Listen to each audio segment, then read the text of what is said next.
All right, everybody. Hey, forget the fatters. Dr. Rimka. And you see I have a special guest. Some of you might be popping on if you're watching this, obviously we're recording. So no worries if people pop on or not. I have a list of questions. So I did, Bronson, this is what I did yesterday. I did a very quick live in there. Okay. Of watching me like demonstrate really bad. Oh God. That's me telling me to get on this thing again. Yeah. Really bad X3 resistance band. Like this is too strong because some women had texted me. I just got one. So it's been like 3 weeks. So I'm kind of new to bands. Sure. But there's several women in here who do bands. They're older. So I have mostly everybody in here is, I would say 40 to 70, Okay. I mean, there might be a few younger, but in general, perimenopausal, menopausal, mostly women. There's some men, there's some doctors, some guys in here, but anyway, so I got it, and I'm kind of playing with it, and bands are newer to me. I'm used to just weights or whatever. So part of the program in here is, in essence, kind of like a supplement pack. I don't make everybody get it, but it's like a 3-product kind of fat burning ketosis. So we have a product that it is a liver healer and basically does put you in a keto on demand. It's developed by Dr. Christopher Shade from Quicksilver. And we also use hemp, which we're trying to increase brown fat with that and decrease inflammation. And then a like pre-workout mitochondrial boost. So using green tea and acetyl L-carnitine and herpesine A and things like that. So there's a lot of mitochondrial performance. So we're looking at and getting into, and it's a low carb kind of way. Like, let's just go simple, but they have a food guide and a menu plan, just recipes, just learning how we're prioritizing protein. Many people in here are carnivore, and they were already, but you don't have to be, right? So just teaching them, like hit the protein, right? And don't be worried about the fat. And just a kind of idea of being able to get metabolically flexible, get into some ketosis. We're not obsessing about testing. We're not doing our blood all the time, right? We've had some discussions about like, all right, maybe you might need a CGM, like your numbers, and they're teaching them a little bit about dawn effect, that kind of stuff. And then HIIT, right? Teaching them, all right, let's just talk about like, can you do 10 minutes a day? Can we get you to start moving and understand the idea of intensity? And for many of the people in here, it took 3 months just to kind of get ready to do HIIT. You know what I mean? Like it's like, you're going to have to warm. And I was one of them, right? If you have injuries or haven't done it in a while, if you've dealt with chronic fatigue, fibromyalgia, concussions, traumatic brain injury, I have a lot of that in here. 75-year-old women, they're like, okay, I had vertigo. Okay, we modify it on a chair. So I do the Zooms. I'm like, well, what's the deal? Oh, do it. Can you do this? Can you do that? So that's what we've been doing. All right. Okay. Sure. I kind of focus on the supplementation, teaching the education, food coaching, you know what I mean? And we use a lot of, I talk about fat, teach them about fat and the emotional aspects of it, as well as it's trying to rethink it. It's an endocrine organ, you guys. Stop hating on it. Love on it. It's protected you, trying to reframe and reduce shame. Like, what if you thought about it as it saved your life because it's sequestering aluminum away from your brain? Why didn't you think Well, also the same thing with muscle, right? Muscle, don't be ashamed of muscle. Don't be ashamed and don't be afraid of getting more muscle, right? I love that. That's right. That's because you have to deal with that. Like, I just never, it doesn't dawn on my mind. Like, I really think, you really think you're going to get muscular, lady? Like, I just like, it's hilarious. Honey, you won't get bulky. Trust me. That lady you're seeing on that stage, that's a lot of chemicals and 8 hours a day making that happen. Yeah. Yeah. Well, the other thing too is there's a disconnect in what's the goal. The people that oftentimes, especially when, I've been doing this for almost 10 years, I deal with women all the time saying they don't want to get bulky. They don't want this. They don't want that. And I say, well, if you're not trying to, why would you think you're going to? When you see a professional athlete, when you see a bodybuilder who's got all these muscles and you think that they look really manly, that's how they want to look. That's what they're trying to get to, right? If you're just trying to get to healthy, if you're just trying to get to quality of life, being able to play with your kids, your grandkids, do your gardening, go on a hike, whatever it may be, that's a whole different prospect that you're looking at and a whole different goal. So bulky and huge and giant doesn't come with that. Exactly. And that's a perfect thing. And let's all just tell the truth that everybody wants to look good naked. Sure. I mean, is what it is. But It's been a hot topic. And we're just side note for everybody in here. I've talked a little bit recently on some places and in here about breast implants, and a lot of women are getting them out. It's a lot of explants happening right now.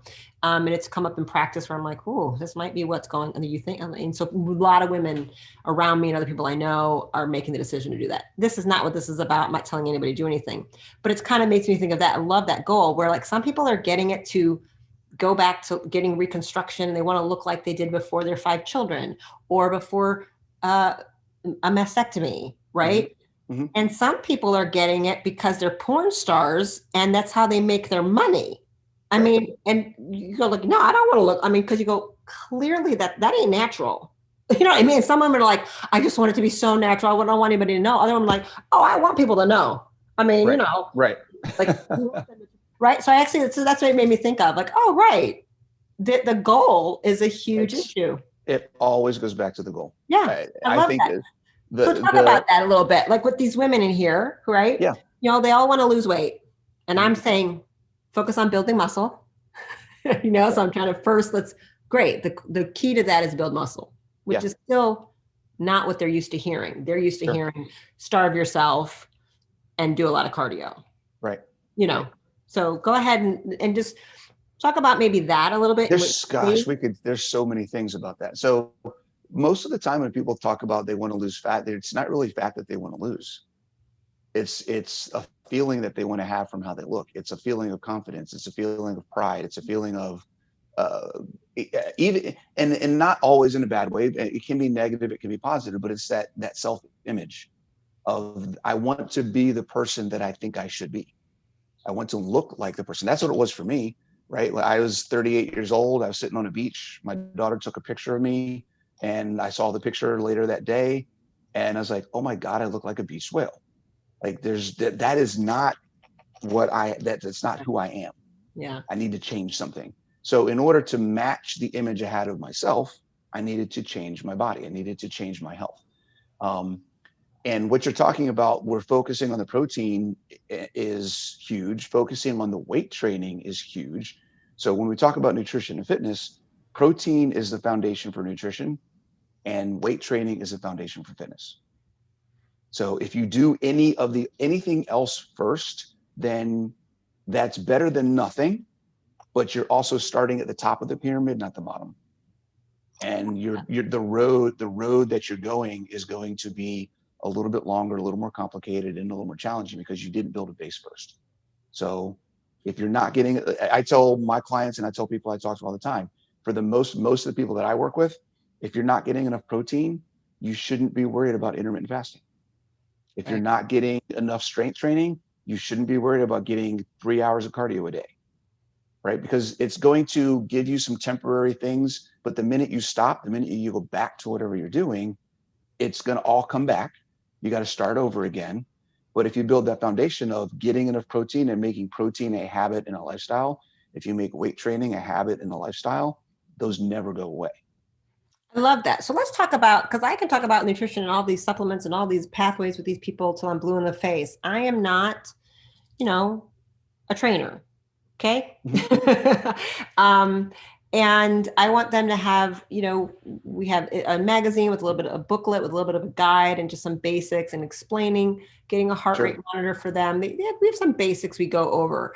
And then we are blessed with a few women in here who have fitness backgrounds, actually are certified personal trainers, did a lot of it, but haven't done it in a while. Like our one, I'll mention Sue, she's in her 60s. I don't remember, but she's a published author from like before and was in magazines. But so what's amazing is you have a woman who's like, I used to teach 8 aerobics classes a day. I wrote a book on this. I was in a magazine and now I'm 65 or whatever, something like that. And I'm 35% body fat and I can't build muscle. I mean, you know what I mean? It's like, So it's an interesting thing to look at yourself, to also go, where am I at my age? Right. To see yourself as a 30-year-old when you're 65 is going to be tough on your psychology. Right. Some of that I have to deal with, like, okay, not to limit them, because I don't want to say, oh, well, for your age. I mean, because that's shitty to say. Right. You know what? That phrase annoys the crap out of me. Right. It's horrible. I'll be 100% honest with you. Yeah. Oh, your because there's no cholesterol's such good for thing. your age. Your testosterone's good for your. No, it's actually really bad, and you're just, Right. But there's that balance of with women, we're real extra with our hormones. We do have some very significant things that happen at perimenopause and menopause, right? Yep. Bodies change, from making babies to not making babies, and what it needs to do with those hormones and where it needs to put fat, and it's very complicated. Right. And we go over that and explain some of that. So there is grace and kindness around. Well, it doesn't mean not to hold that intention. And if you also have no testosterone in your system, it is real hard to get the same muscle response that you had when you had testosterone in your system. Sure. So, but if you're, but if you're not doing anything, if you're not taking the actions, you'll never know what's going to work and what's not. Absolutely. So if you're not doing the training, then you can't say I can't gain muscle. Right. Oh yeah.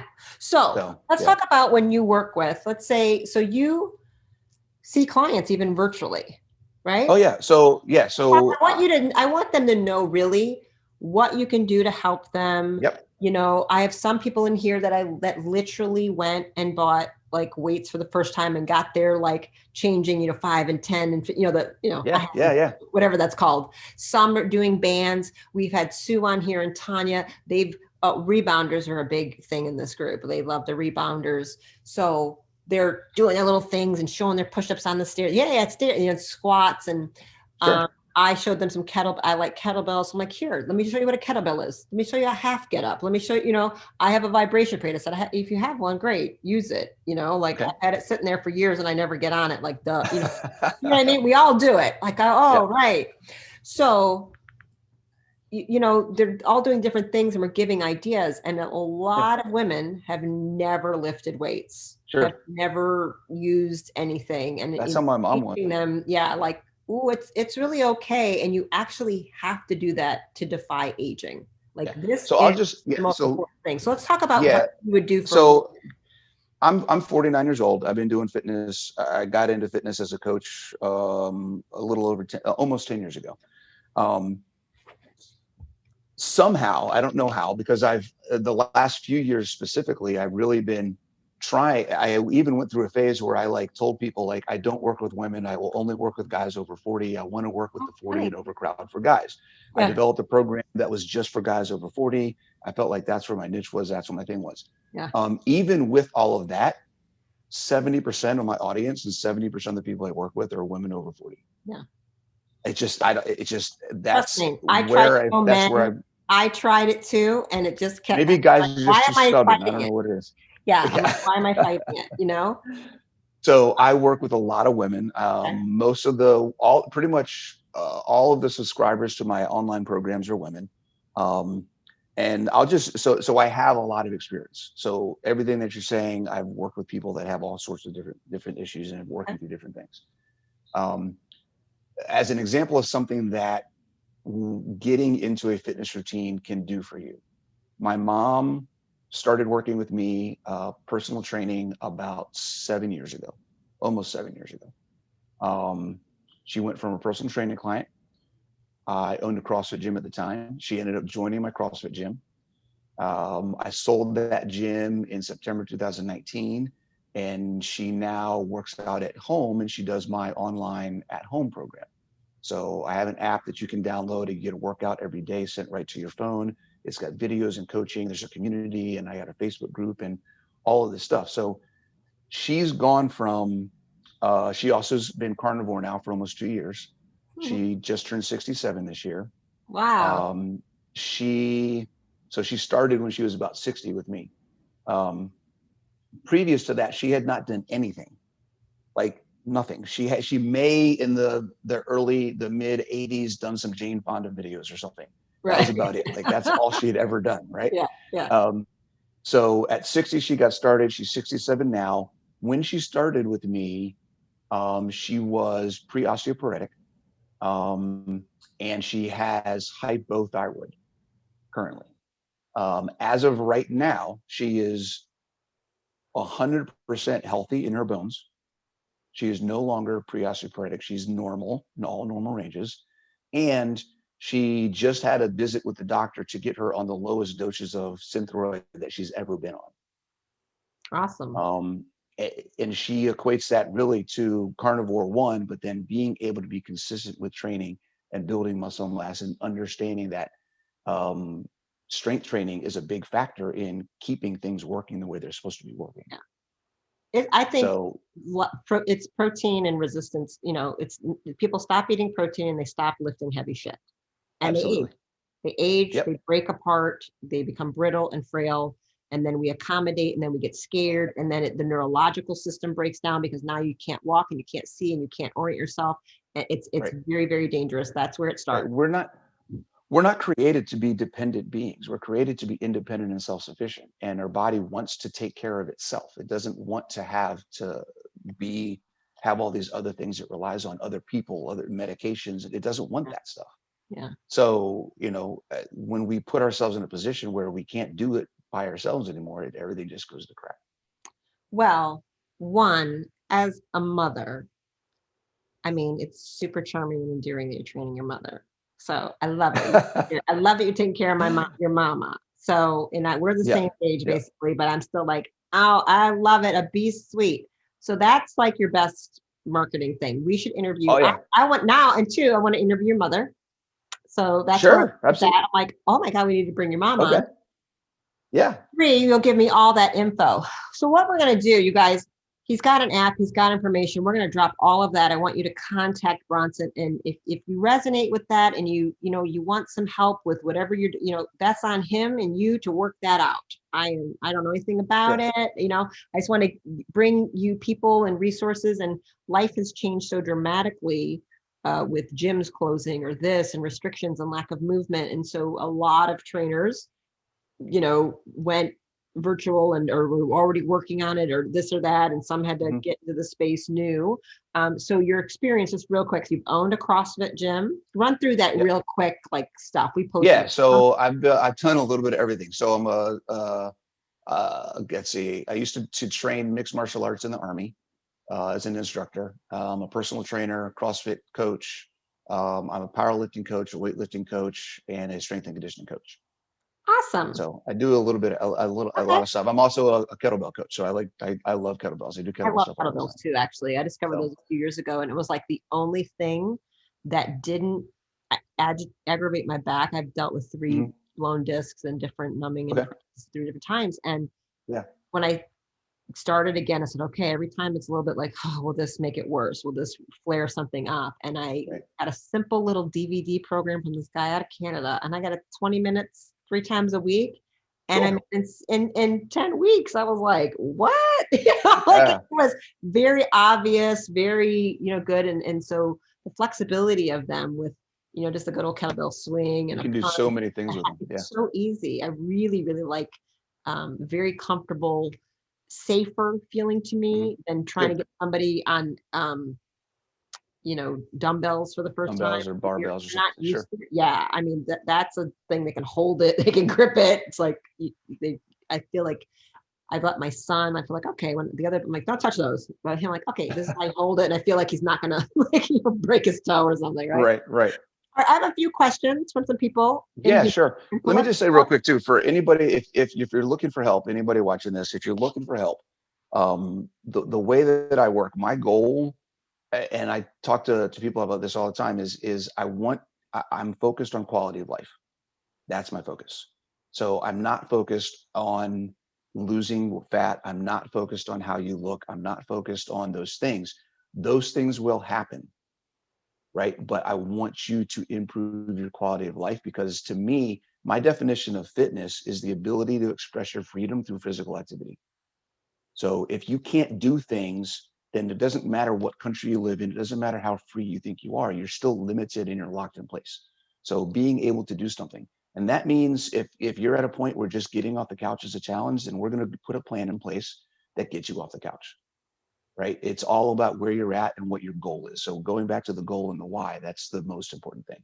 And everybody's is different. Everybody's at a different place. Absolutely. So that's what it's all about. Absolutely. This is my first question, actually, is from a woman that we've actually kind of been hard to figure out is there was like traumatic brain injury evidence. There is some car accident, things like that, but kind of a mystery diagnosis and mystery illness of, is it chronic fatigue, is it fibromyalgia, lots of, and so she modifies what she does, right? And so just the step of, I was able to walk a mile today, or I did band work in the chair. I did this. I actually was able to step on a ladder and put my crafts up all by myself without my husband. I felt safe enough to do that. I knew I was strong. I knew I wouldn't fall. So, she, you know, I love when they know where they're at. So she doesn't compare herself to the person who's doing push-ups on a video in the group. Like, that's not my goal, right? Now she's made a big decision to make some connecting the dots, speaking of which, where she's going to have surgery soon. And so her question is, what to do before surgery so I can recover.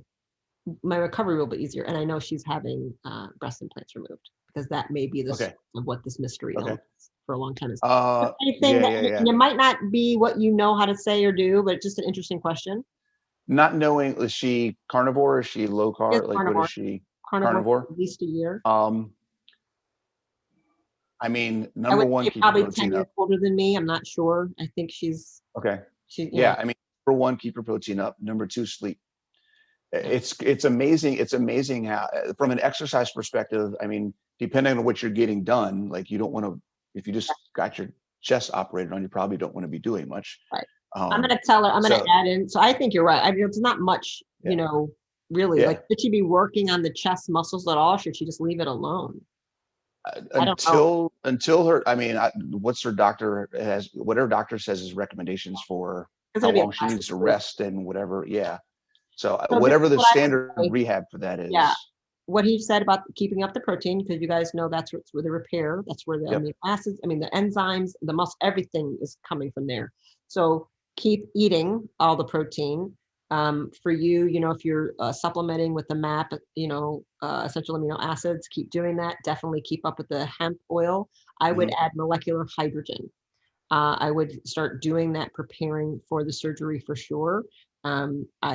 It's in my full script for anybody watching this, but what I take is the Quicksilver, and I would do, Debbie, I would do 2 tablets in about a half liter. So you're going to get around 15 parts per million and drink 1 in the morning. I would prepare for surgery like that.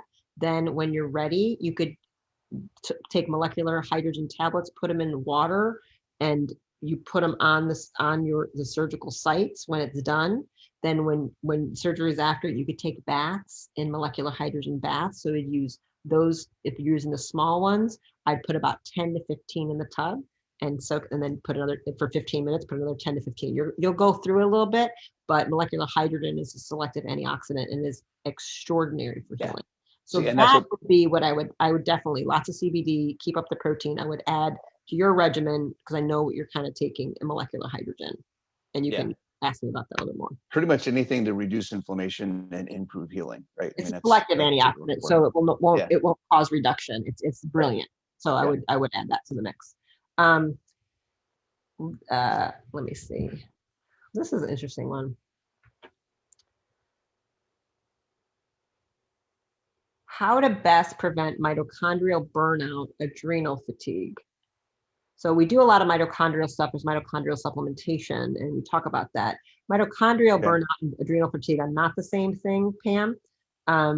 But so I'm just going to leave it at that. Like, if you do deal with adrenal cortisol issues with these women who are overly stressed out and having hyper responses or flattened. So the benefits of working out in and of themselves, right? The hormone, not the cortisol, endorphins that are released when you work out, and the hormetic stress of working out and the body's recovery, particularly post-workout. I don't know if you probably have more knowledge on the specifics of brain chemistry at post-workout than I do, but just working out, and you may have to find a level that works better for you where you're at, but just working out can help with that. You're improving. Explain hormesis real fast. They may. So it's stress, right? It's so there's a process of the body. If I can try to do this really not without getting too far in the weed, called the gas principle, general adaptation syndrome. And basically, when you stress your body responds, right? There's a period of performance that decreases, right? You get stressed, and then when you rest and recover, you can then perform better than you started. It's called supercompensation. And that if you follow that process of stress, rest, and recover, then it's a good stress. It's a hormetic stress. It actually helps your body do better. Yeah. It's actually needed. People who don't go through any hormesis will get sicker and sicker and sicker.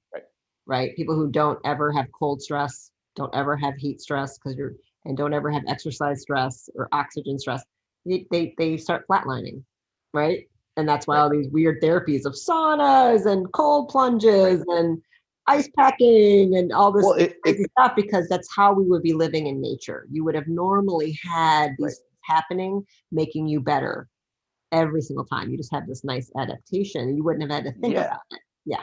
Absolutely. We our bodies thrive on stress. Yeah.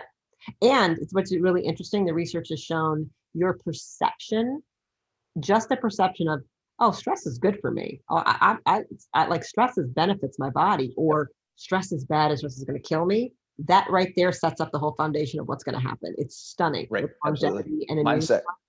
Yeah. It's really interesting. You can just flip the script on that. So understand the right amount of stress is not only good for you, it really is essential for life, for growing and moving forward. Otherwise, you're going to get stagnant and life force will go down. So mitochondrial burnout is a different thing, Pam, that you're new to this group. So I've been going over that, and a lot of these supplements you're taking, and there's a lot of detoxification protocols that I'm trying to, feed hydrogen and oxygen, and, we're putting in protons and certain foods in the mitochondria to make them work better. That's a kind of a complex thing that we use in other things. Yeah, I'll just go into that a little bit from the mitochondrial perspective of just the metabolic pathways of how our body burns fuel, and how mitochondria take different substrates and turn them into ATP to actually make things work. So if you're training in a well-rounded program, you're going to teach your body how to do each of the three phases of metabolic performance better.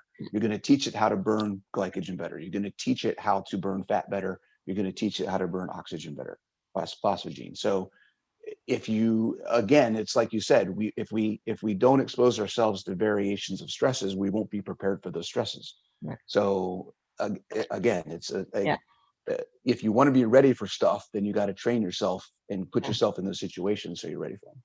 Yeah. So my response would be, is it actually adrenal fatigue, right? So some of that people will call something, and I'll run their hormone panel. I'm like, your adrenal's working just fine. That ain't your problem. But they all think that's what it is, because everybody talks, my cortisol must be really high, or they think their cortisol flatline. They just don't know unless they run the numbers. I mean, that is a tricky one, because you might be making enough, but you might be converting from cortisone to cortisol. You might be pushing into the inactive form, so you don't have access to it because you're overdone. You might have an overactive HPA axis where you're just having anticipatory stress for the day like crazy, and it activates your nervous system on fire in the morning. That really is, we know through labs. So my suggestion would be, if I don't have any numbers, I look at, tell me what it's like when you wake up. So if people who jump out of bed and are like, oh, I'm ready to go, blah, blah, blah. It's like they had coffee for a jolt or something. That's actually not normal. Right? No, it's not. Supposed to be like a 20-minute casual, so the cortisol gets you up, the cortisol and adrenaline, so that's an overreactive response. That would mean probably we have a spike, we have an overactive cortisol awakening response. I need to chill you out in the morning. I would never want you to work out at that time. Okay. I want to meditate, L-theanine, ashwagandha, GABA you down. Okay. Teach you to meditate. So typically my cycle, I like people to do that anyway, even if they don't have hyper response. And I bring that and go in the sunlight blunts that cortisol. That's what it's designed to do. It's there to wake you up, keep you alive. You go in the sun, it turns it because, it's morning. It shunts it down. People don't go into the sun anymore. So they're having hyper responses and they're keeping it elevated too long. Yeah. So that's there, that if you wake up though, and you got nothing, and you can't get anything going, and you need 4, 5, 6 cups of coffee and something else, I'm like, that would be probably a flat line. You don't, you're like, you're not producing any. That is real stress and fatigue on the adrenals.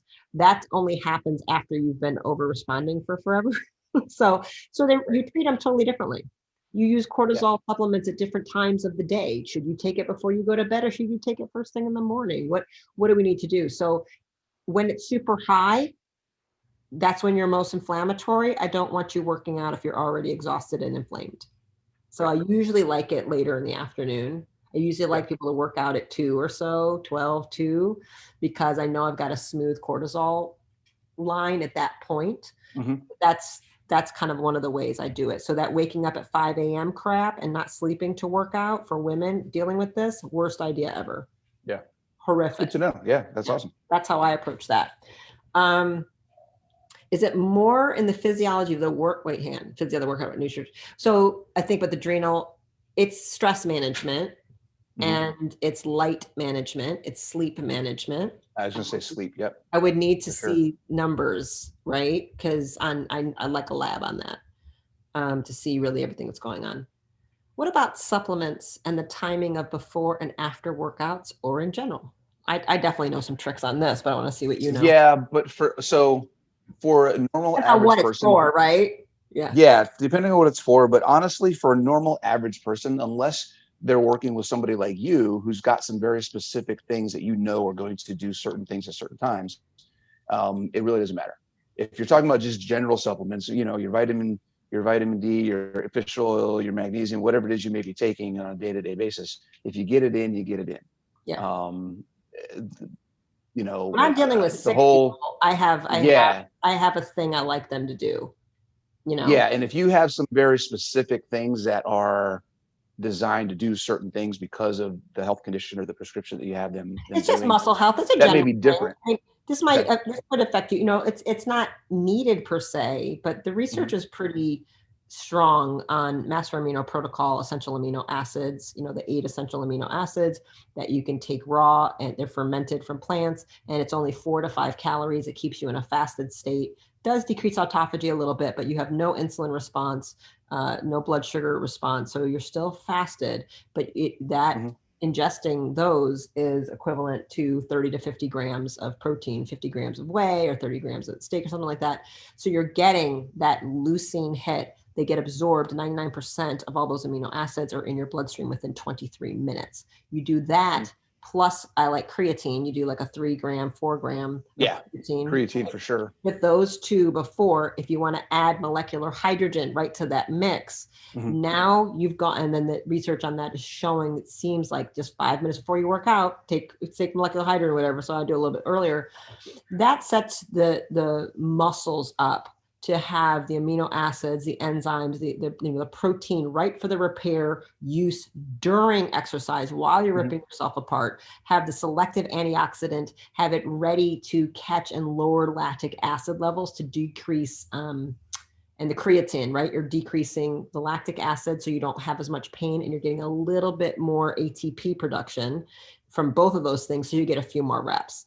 I do like that pre, and you don't need anything post, because that protein will stay in your system for 2 hours. And it's like you didn't eat. So you've just fed yourself protein. You've made creatine's an ATP producer and hydrogen's an ATP producer. And that's what you're trying to generate the living daylights out of when you're working out, right? So going to fatigue rips all the ATP out. You're burnt out.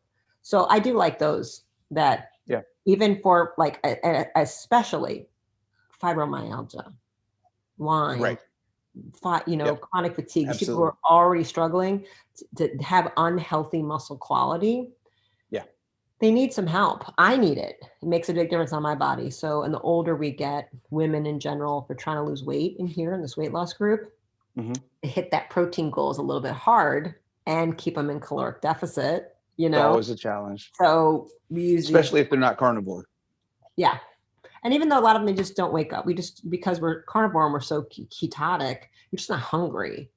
I mean, I could just eat 1 meal a day forever, practically. I will never hit my protein goals. You know what I mean? But I just will never hit it. Right? Yeah. Anything to add to that? Like if there's anything No, I think, like I said, I'm I not think a bodybuilder and I'm not coaching bodybuilders, right? Like that's right. a whole Yeah, other no, level. yeah, neither am I. Right. So Yeah. it's not what, again, it goes back to what's the situation you're in and what's going to work for you. Yeah. A lot, and that's the challenge with what I do, is a lot of the questions are hard to answer because people ask general questions, and it's like, I don't know your specific Yeah. I situation. know. It'd be better if they were So, well, here's a good one. okay. So general. Can you change your slow metabolism into a fast one?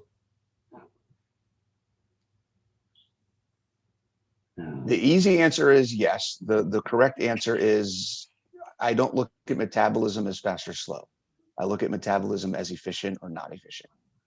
Okay, say more about that. Yeah, because your metabolism, when I look at metabolism, I look at metabolism as being defined as the function of your body. So that isn't just how your body burns fuel. That's how your body creates cells. That's how your body manages hormones. It's all of the functions of the body: central nervous system, physiological, neurological, everything. Yeah. So, and all of the processes that go into that. So your body can either work well, and you will probably burn more fuel, since that's really what people are asking, or not well, and it's not going to do anything that it's supposed to do, and everything's going to be out of whack. So, and that's where you get unhealthy versus healthy. Yeah, that is a complicated question. Yeah. It be an easy answer. There's a lot of things that go into it. As people lose weight, as your body mass goes down, your metabolism always slows down. That's how it works. The bigger you get, the faster you actually metabolize. People don't understand that. It seems really counterintuitive, but that's how it actually works. The more lean mass you have, in most, it's even just basically size. No, they'll show like lots of people who are big, like their actually metabolisms are really fast, and then as they lose weight, it's slowing down, and they can't handle. I mean, it's an odd mix of what actually is going on. It's like the idea of when you're in caloric deficit, you know, to lose the fat, you got to be in the caloric deficit. But every time you're in caloric deficit, you are going to lose muscle. How do we make sure we don't do that and we do this at the same time? It takes some finesse and some nuance, and it takes some. That's why I do like cyclical things. I do like the idea to explain to them, you guys need to put a feast. If you need to be feasting every now and then, you can't just be fasting all the time. Like the body's going to slow down. Well, you shouldn't need to, right? And that's one of the things that I like to work with people who are trying to lose fat and feel like, I'm trying to get better physically at the same time. How can I lose fat and build muscle at the same time? Yeah. And I mean, I do it all the time. It's not super complicated if you don't make it super complicated. Right. I think the thing often, what I used to tell women, I used to train women in college, and I wasn't certified. It was just that I was lifting weights. My mom got me a weightlifting book for Christmas, and I remember her. I remember who it is now. Lisa McLish or something like that. Yes. Wow. Going way back. Old school. You know what I'm talking about. She was gorgeous, and I was like, yeah. And after I broke my back, it was kind of like my way. I said I wanted to start. I need to learn how to do this. So I used her book and just did everything she said. And I literally would have it in the weight room in the college, right? And I was like the only girl in there. But I played sports, and the guys knew, and I was very comfortable with men, and so I was like, and they're like, you need a spot? I'm like, yeah. And so I learned with them. They taught me, like, what are you doing? Like, oh, it looks good. They're like, can I give you a tip? I'm like, yeah. You know what I mean? So they taught me so much and so much. Then all these women after 3 to 4 months would be like, because they're on their elliptical, or their Stairmaster. That was the big thing, Stairmasters, right? Yep. Everyone's doing that. And I'm like, oh my God, this is the worst device ever created. So boring. And they're like, so can I talk to you about that? I'm like, what do you mean? Like, so what's it like to be in the weight room? I'm like, what are you talking about? And they wanted to know, they were so insecure. They thought the guys would they look stupid or make fun, whatever. I'm like, not at all. First of all, they think it's hot. Like, first of all, they're going to love you in there.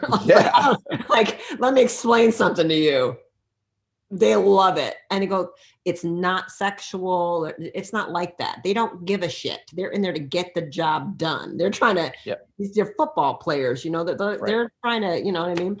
So, and it was really interesting. So I had, by the end of that year, it was 19 women that I would on the schedule that I was teaching how to lift weights with me. I'm like, well, you can come by when I'll be there at noon. I'm there 12 to 2, like, or like, well, can we go down at night when it's not busy? I'm like, okay, can you buy me a beer? Because I'll take you, but you got to, you know what I mean? Yeah, I was getting free beer everywhere, right? For teaching women how to do some basics, and they did. I remember back then about worried about being big, and so it was super, super fun back then. So I did the whole. That's how I kind of first started getting into it. But I'm not, it was not like what I wanted to do for my career. But things have also evolved so much, right? Like, things changed. There wasn't a band available. I didn't see a kettlebell. No, it was. I never expected that I'd be doing what I'm doing now. I mean, I was in computers for 20 years. So. Wow. Well, let me see. If there's one more that might be like simple. Oh, see, it depends on how you look at these. Well, ask them all. This one's fast. I got all night. Visceral fat in women. How to lose it effectively. I know it's, what would you say? Well, visceral fat's a big thing. And they're teaching about it. Say again?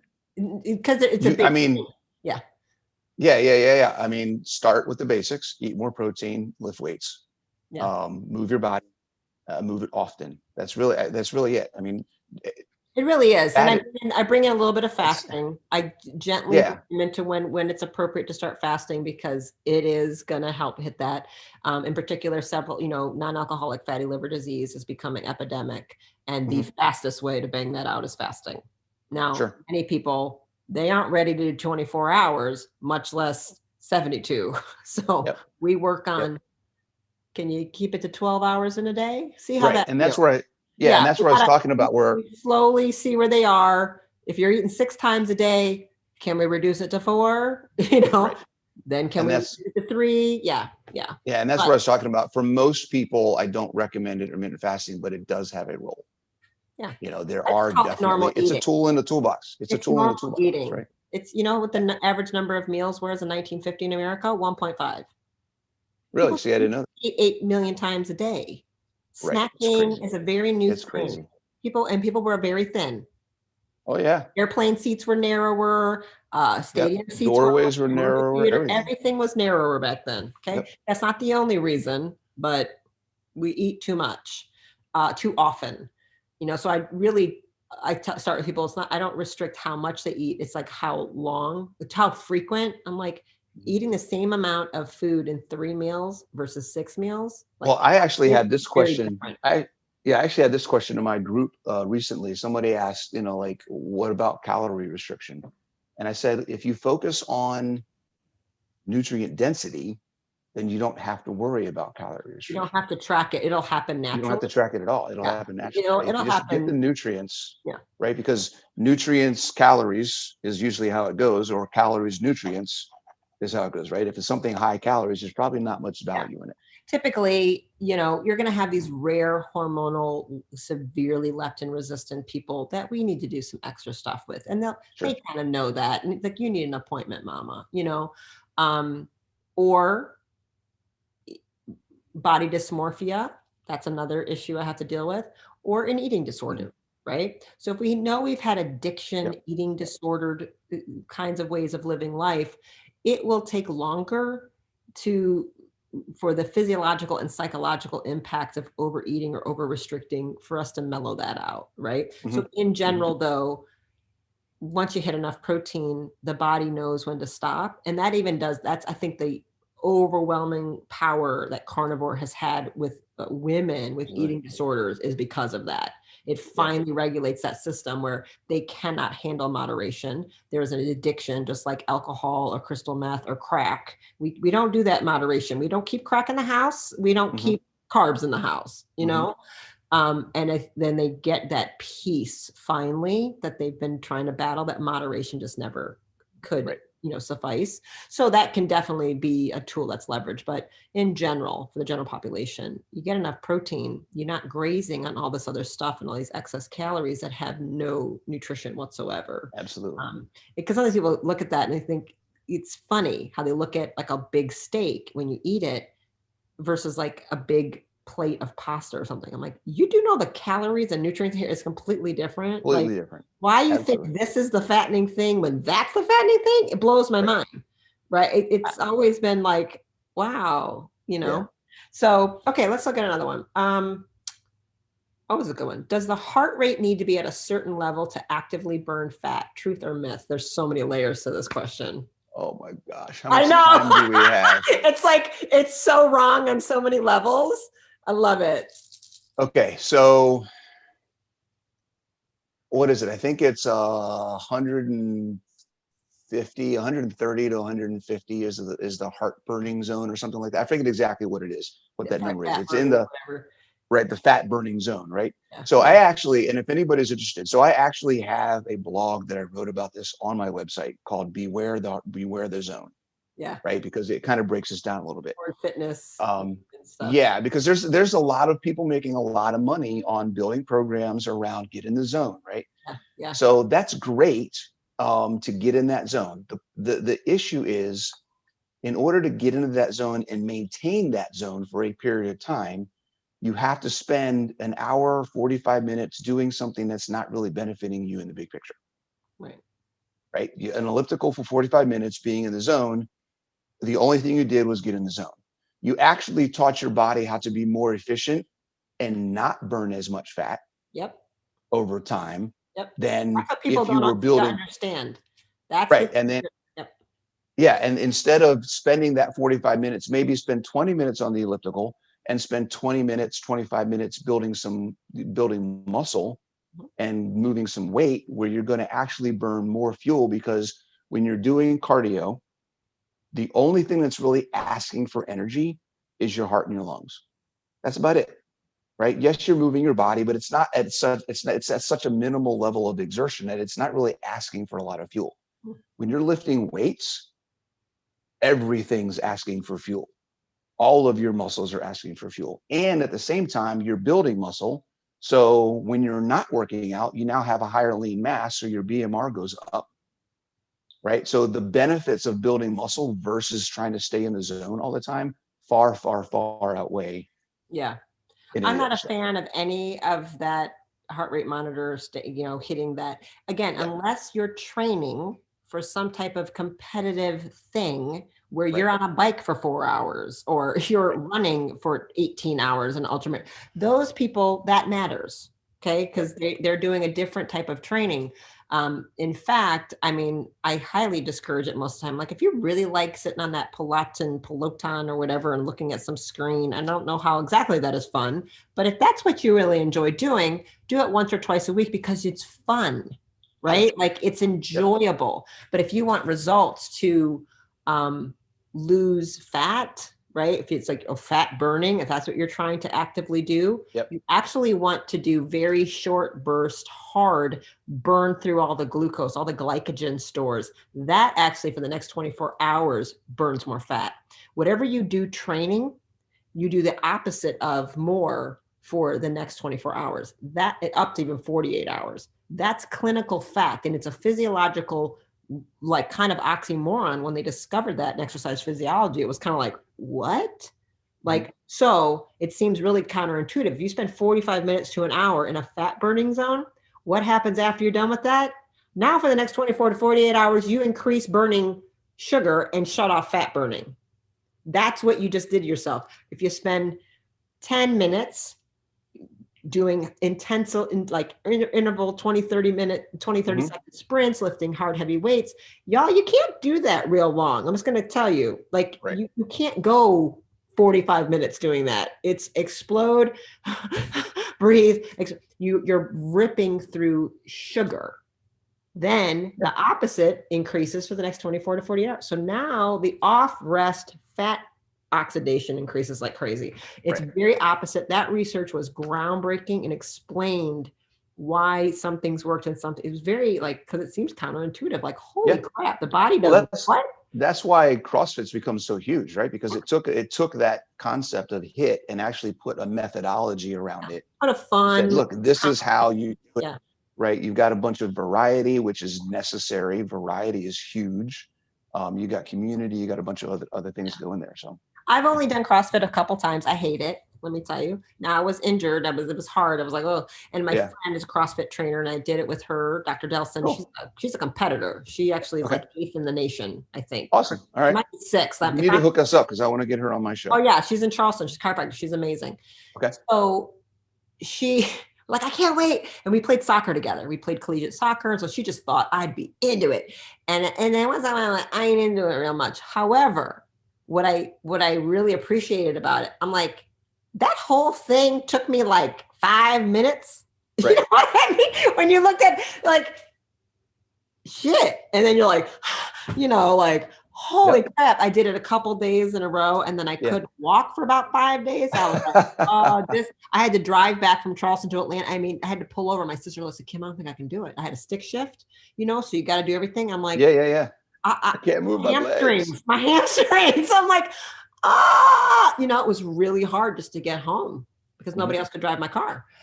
And I'm like, I'm hurting. I don't know if I can do it. And my patients even were like, I was trying to like not show how bad it was. Don't show any weakness. Kids on the floor and train tracks. And I'd be like, can you, I can't. I'd be like, I need you to help me. I can't step over the child. I can't lift my legs. It was so bad. But I was astonished that I was like, wait, that was it? You know, but you're like, you couldn't do anymore. Yeah. And I actually love efficiency. When I used to run, it's super. I used to do like a 4:32 miles. So 4:32, that was my highest. That's as fast as I ever got. So I was always under 5 minutes. I'm like, I can do under 5 minute mile. So I just run 2 miles. It's 10 minutes. I'm like, what? I'm done. I like to sprint and get it done. So that whole, I'm like, I'm not real sure I'm going to need to run for 45. Why would I do that unless I'm chasing a ball? Unless I'm like doing something, like trying to score. I don't like want to just do it for nothing. I'm just not into it. That's just me.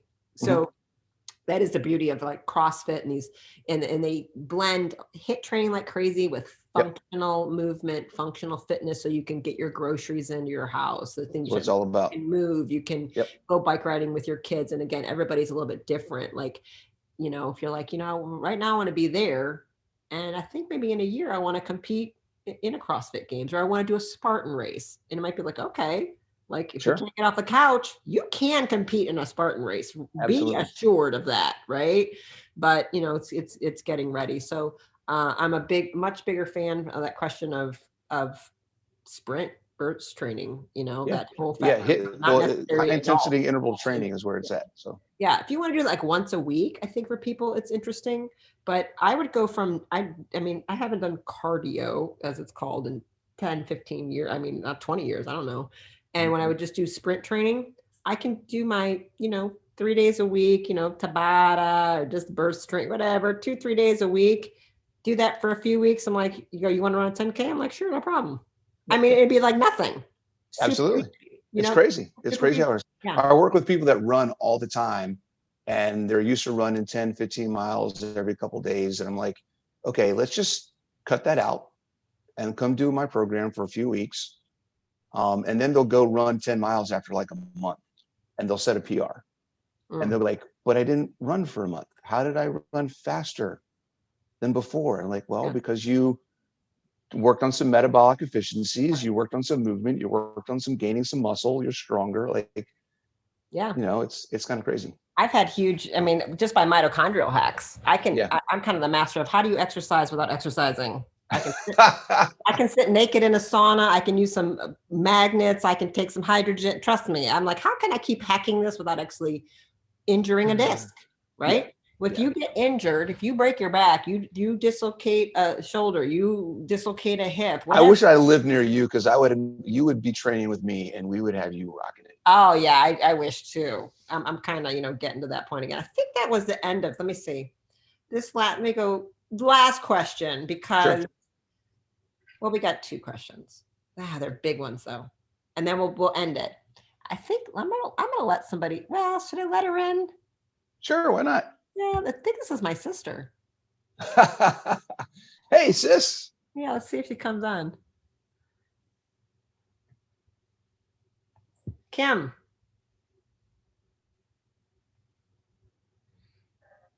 Kim? I think it's my sister. Kim, you got to unmute. Mute. There I am. That's my sister. You're late. I can't see her. I know. But we can see her name. She's 8 years older than me. Okay. And we're very opposites. So she's the oldest and I'm the baby. Uh-huh. So she had to be. What, Kim? What? There it is. There it is.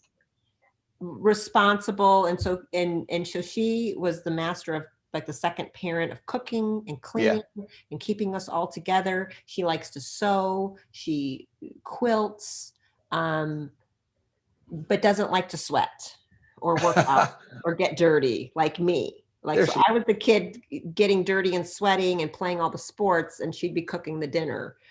So she's an amazing mother and homemaker and massage therapist. But for her, 8 years older than me, and she's been off and on Carnivore for years. She goes up and down a little bit with it, and is like, yeah, but I don't like the whole sweating thing, Stephanie. I don't like to get sweaty and dirty and then it's like, I'm like, Kim, I'm gonna really need you to lift the weights. Like there's only so much more we can do. So this is Bronson, and he's a trainer. So here's my sister, 8 years older than me. What are you, 56, Kim? What are you? Yep. 56. Got 7 years on me. 7 years on me. All right. She's married, so she's got support, this and that, but her life is very full. Her son, my nephew, what is Kyle, 22 or 21? 24. Jesus, it's crazy. So Kyle is 24. He's high functioning autism. So he still lives at home. She has to, stay on top of some things. But she lives kind of in the country with chickens. And so she doesn't, do you even have any weights, Kim? This is Bronson, and we need to get you moving your ass. So believe it or not, I have my little dumbbells. I've been using them this week, and I think I'm doing it wrong because like my wrist is sore. Or is a problem. And I only did 10. What's the weight? 10 pounds? Yes, ma'am. 10 pounds, 10 each arm, So here's what we're going to do, Kim. And this is for everybody listening, anybody that's going to watch this on the recording. If you're on Facebook, I have a Facebook group called Apex Health and Fitness. You can go there, join the group. Anybody can join. If you answer the questions and agree to the rules, it will let you in. It's a free group, but I post something every day. I do a weekly live. I do a weekly live coach talk. So I answer questions and do stuff in there. People post videos of what they're doing for exercises, and I can help give them pointers and things like that. So it's kind of a hub for anybody that wants help with getting started. It's mostly keto carnivore people, because that's what I am. I follow carnivore.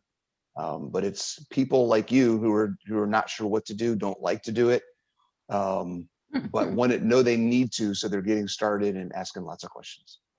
Okay. Right, Kim. So you can get somebody to help. Just get Doug or Kyle to film you doing it, right? Make a little video and then upload it. If you don't know how to do that, somebody can teach you. I know how to do it on the phone. That's all. That's how you do it. Yeah. And there's a free like beginner at home body weight workout that you can download in there. And there's other stuff there's tons of resources for you.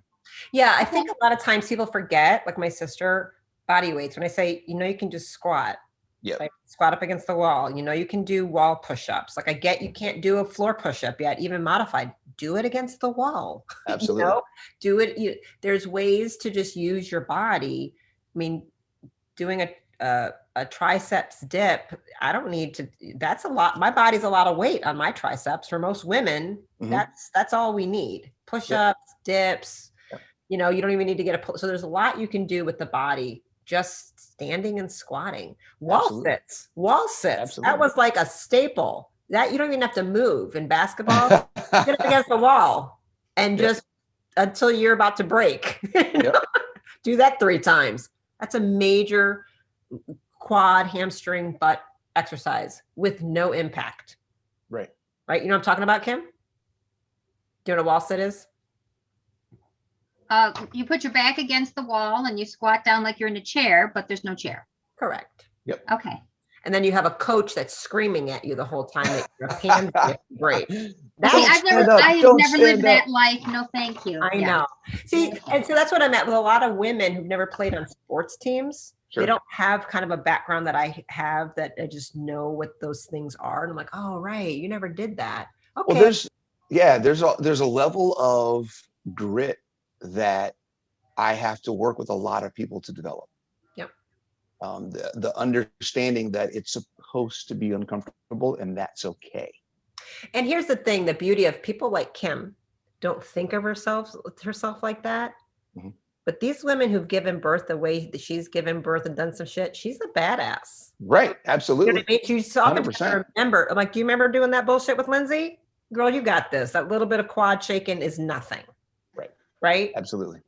You know what I mean? And there is that, but they just don't know how to apply, like, you are strong to this other thing because it's new. It's new. It's not in the comfort zone. It's scary. It's all, yeah, absolutely. But it's still there. You're strong. You got it. Yeah. Do you have any questions for him, Kim?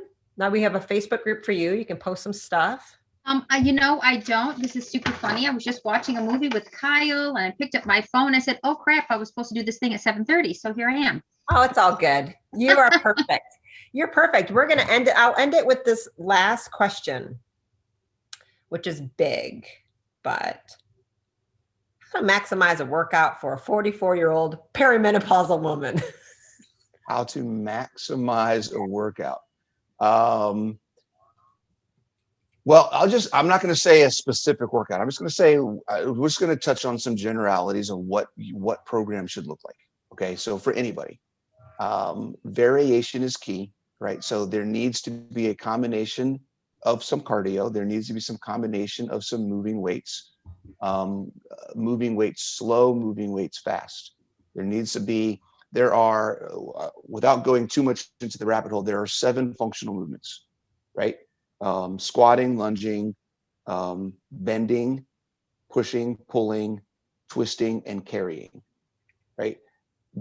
All 7 of those should be in a routine in some form or fashion. So moving your body in the different ways that we move, that's what functional fitness is all about. So the variety of movement needs to be there.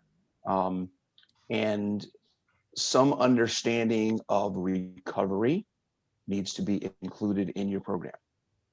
Recovery isn't just when you don't feel like doing something. It should be planned and it should be something that is targeted and focused on, not just take a day off, right? There's ways to do recovery and there's some other things that's a whole nother talk we could probably get on. Perfect. Well, I will have a talk just on recovery. Actually, I'd love to do it on rest, recovery, pure straight up talk, because you would probably have very different ideas and know things that I don't know because of this space that you're in. And I'm like, oh, I would never have thought of that, or didn't know that was a thing or whatever. I love my 3R course that many people in here took. Stands for 3R, the Rest, Restore, Renew course. And rest is the first component. And it's a women only course and it's carnivore, right? And the restores, it's carnivore. It's a 90-day carnivore reset. And then that's part of the rest. But part of it is I have to teach them how to rest, and so I talk about sleep, which is obvious, but then there's this active forms of rest, like kind of meditation. And then there's these other forms of rest. So I break it down, but I'd love to have a conversation with you just about that, Be cool. Okay. All right. On this note, Kim, I love that you popped on. So sweet. He and I had a great chat and we recorded it. And in fact, Bronson, I'm going to put this on, I'm going to put it in the group. I'm going to go ahead and throw it up on YouTube. No reason not to. Cool. Awesome. So, send me, we'll get all your data. So everything will be in the notes and everybody can access everything in all my groups and all that. All right. Awesome. Sounds great. So good. Kim, you're going to be okay. You're going to get it together. Your little, I don't know, do a video. I'm here to help, Kim. Yeah. Lighting is crazy. Yeah. Oh, no worries. Even for women who don't like to sweat, and have never done it before, it's one of these moments I just tell them, if you can give yourself 10 to 20 minutes, 3-4 days a week or something like that, and eat enough protein, you'll have a massive impact on your bone density, on your longevity, on your confidence, on your ability to go have fun like she did, go camping and go hiking. Absolutely. That's all it needs. So many. You're not getting ready for the stage and competition. Right. So many stories about women who have started the program and not even realizing the mental shift that was happening. And then a couple minutes into it, someone said, hey, let's go do something. And they're like, okay, cool. And they did it. And then they came back and they're like, wait, I just walked for like 8 miles in the woods, up and down hills, and I feel fine.